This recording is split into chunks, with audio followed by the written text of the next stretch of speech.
اللهم صل وسلم وبارك على سيدنا محمد وعلى اله واصحابه اجمعين. يا صباح الهنا وصباح الورد، صباح الحب، صباح التفاؤل، صباح جميل وزي القمر زيكم كده بالظبط. هنعمل ايه النهارده؟ هنعمل البليله اللي زي العسل. طبعا آن الاوان لحصاد الغله او القمح. كل الدنيا بتحصد القمح دلوقتي. في منه وصفات كتيرة جدا، الحادقة والحلوة. الحلو والحادق هنعمله ان شاء الله بإذن الله. عايزة اقولك ان طعمها تحفة، القيمة الغذائية بتاعتها لا توصف. دي الحبة الكاملة اللي فيه كل الفيتامينات والمعادن والسكريات والنشويات والكالسيوم وكل حاجة ممكن تخطر على بالك، وفيتامين دي وفيتامين سي. كل حاجة ممكن تلاقيها في الحبة الكاملة. لايك وشير وسبسكرايب للقناة، ويلا نسمي الله ونتوكل على الله ونشوف احنا هنعمل ايه. عندي هنا الغلة او القمح او الحبة الكاملة، غسلته ونضفته وخليته زي القمر كده. بعد كده جبت مية نظيفة وهنقعه فيه يوم وليلة. طيب انا ممكن ان انا انقعه يوم واحد؟ ممكن اكيد، بس انا طبعا يعني قلت بقى بما ان انا عايزاه يستوي قوي قوي، فانا نقحته يوم بليله. وعملت في الليله اللي انا سويته فيه، يعني في الوقت الحالي كانت حوالي الساعة 2:30 بالليل. الوقت ده 2:30 3، تمام. غليته غلوتين 3 واستوى، دخل في السوى تماما، وطفيت عليه وسبته لتاني يوم. وبعد كده جيت بقى تاني يوم عملت فيه ايه؟ غليت له ميه وحطيت شويه وخد غلوه كمان لحد ما حسيت ان، شوف الحبايه عامله ازاي. عايزه بس اوريك ان الحبايه مفشفشه خالص، بقت عامله زي مستويه، يعني مش قادره اوصف لك، زي حبايه الرز المعجنه، شايفين؟ هي اللي ماسكها شويه ان هي كامله بالرده بتاعتها بالقشره بتاعتها بكله. هتحطي بقى السكر اللي انت عايزاه حسب رغبتك. انت عايزاه مسكر قوي، حطي السكر اللي يكفيكي. عايزاه متوسط برضو، دوقي وشوفي انت عايزه ايه. تمام. مفيش اسهل ولا احلى ولا اروع ولا اجمل منها. لو قعدت اقولك على فوائدها وجمالها بجد يعني هتشكريني وهتقومي تعمليها دلوقتي. زي ما انت شايفه معايا هنا كده، طبعا اغلبيه ان احنا عارفينها، والبنات طبعا المبتدئين اكيد يعني بيطنشوها. يعني عندي ابني يقول يا ماما انا مش بحبها، برغم ان انا معوداهم عليها من صغرهم. طيب هعمل له حاجة تانية هتشوفوها دلوقتي. يعني حطيت بقى السكر اللي انا عايزاه وظبطت السكر كده، وعندي هنا كيلو حليب او كيلو ربع كده من الحليب. حطيت كيلو وسبت الربع. وهعمل ايه دلوقتي؟ هقلبها كده واسيبها تغلي مع نفسها بقى دلوقتي. واحط 1 2 3 معالق من النشا العادية خالص بتاعت المهلبية. بعد كده هقلبها كويس جدا وهغطي على البليلة بتاعتنا. بسم الله ما شاء الله، اللهم بارك. يعني عايزة اقولك ان اكبر حلة بليلة ممكن تعمليها بكمية صغيرة. شايفين شوية الغلة اصلا او شوية القمح صغيرين ازاي؟ بعد ما غلت معايا وتغلغلت مع بعضها كده، اللبن او الحليب مع السكر مع المية اللي احنا كنا مسوينها فيها. طيب في حد سمعاه كده بيقول لي ينفع ان احنا نسويها بحليب او لبن على طول؟ لا طبعا ما ينفعش خالص خالص. لازم تسلقيها الاول بمية وبعد كده تضيف الحليب بتاعك. تمام. اولا الحليب لو انت حطيتها في الاول مش هيسويها السوى الكافي.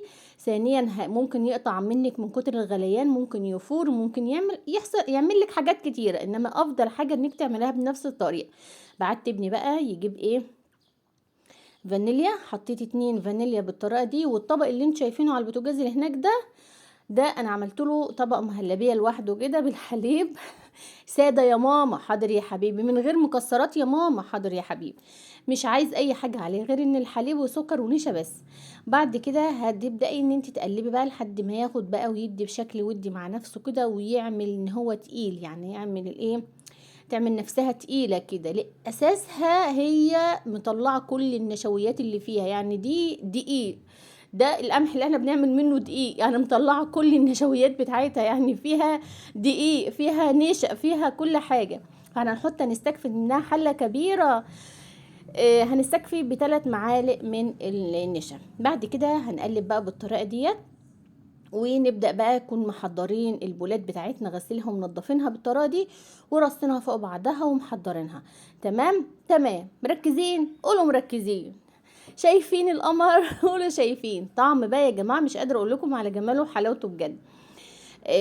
زي ما انت شايفة معايا. وطبعا النور كالعادة يا سادة هيعملها فينا كمان شوية. اهم حاجة ان اخر دقيقة النور عملها فيا، يعني لحقني برضو وانا عمالة اقول يلا يا ولاد يلا يلا قبل النور ما يطفي، وبرضه لحقني. هنبدأ بقى ان احنا بالكبشة كده او المعرفة او اي حاجة بقى، وهنبدأ ان احنا نملى البولات بتاعتنا. ممكن نحطها في كاسات، ممكن تحطها في كوبايات. يعني عندي ولادي قالوا لي ماما اعمليها في الكاسة العادية اللي هي ايه، الكوباية ام ايد بتاعت الشاي دي، بس عريضة شوية يعني، تنفع ان احنا نعمل منها نحط فيها حاجات زي ديت. عايزة اقولك دي برضو مستطيلة برضو، مفيش اي ده كله طقم، يعني طقم واحد. ما اعتقدش ان عاد حد بيجيب منه. جيل التمانينات بس هم اللي كانوا بيجيبوا منه في الجهاز بتاعهم، او ممكن يكون موجود، انا مش عارفة بقى. زي ما انتم شايفين معايا بالطريقة دي، هنبدأ ان احنا نغرف كل الفوارغ اللي معانا. وعايزاكم تصلوا على الرسول كتير كتير جدا جدا، صدقيني هتفرق معاكي في حياتك. واستغفري الله كتير، واظبي على ورد يكون ورد معين ليكي. اذكار كتير جدا لا تعد ولا تحصى. طول ما انت قاعده بتروقي في بيتك وواقفه على مطبخك بتعملي اكلك، سمي الله. شايفين بقى؟ شايفين كبرت؟ هو ده بقى المج اللي انا بقول لكم عليه. ينفع ان احنا نعبي فيه كل حاجة والله، يا زي مهلبية، زي كبير عريض كده عامل زي بتاع الشرب. فانا عبيت منه 2. ونرجع بقى لمرجوعنا.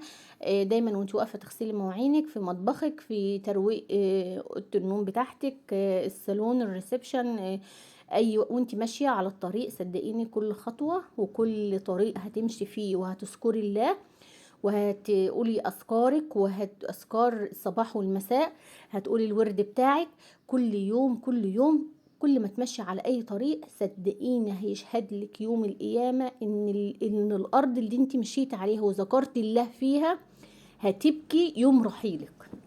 هتبكي بجد ان انت يعني مشيتي في يوم من الايام وفرحتيها. الارض بتفرح لما المكان اللي انت فيه بيفرح ان انتي بتذكري الله فيه بجد. الارض حية يا جماعة، بتحس. لو مش بتحس ما كانتش طلعت لنا زرع، ما كانتش طلعت لنا كل الخير اللي احنا عايشين فيه. الارض هي اللي بتطلع القمح ده. القمح ده كائن حي بينمو جوه حضن الارض. خلصنا كل الفوارغ اللي معانا وكل البولات اللي معانا، وهجيب بقى اكبر بولة معايا وهبدأ بقى ان انا افضي فيها كل ده. هينفع بقى تحطيها كده ما بينك اهو النور طفى. شايفين؟ قولوا شايفين. جيت دلوقتي بقى حطيته جنب الشباك علشان الاضاءة بقى طبعا. الحمد لله الحمد لله بفضل ربنا لحقنا في اخر دقيقتين او دقيقة. وده طبق المهلبية بتاع ابني اللي مش عايز عليها اي حاجة. ودي الاصناف اللي احنا عملناها من طبق واحد، غلة او الحبة الكاملة. شايفين بقى القمر؟ عايزه اقولك ان هو سخن سخن جدا. القوام جميل جدا ولسه سخن على فكره. ان هو لسه هيتماسك اكتر من كده، هيبقى عامل زي المهلبيه الخفيفه اللي فيها الحبه الكامله، الحبه الحلوه اللي كلها غذاء وكلها فيتامينات ومعادن ونحاس، فيها كل حاجه، فيها كل حاجه. شايفين القمر بقى؟ الله الله على المنظر بقى. لا والحبه ما هيش الحبايه بتاعت الغله. شايفين القشطه؟ القشطه عملت ايه على الوش؟ لان ده لبن جاموسي تقيل فلاحي اصلي يعني. ف وكمان يعني منه تقيل، فعمل وش وعمل قشطة على طول. شايفين بقى؟ لازم تجربيها. لايك وشير وسبسكرايب، واشوفكم في فيديو جديد. بحبكم كتير. سلام.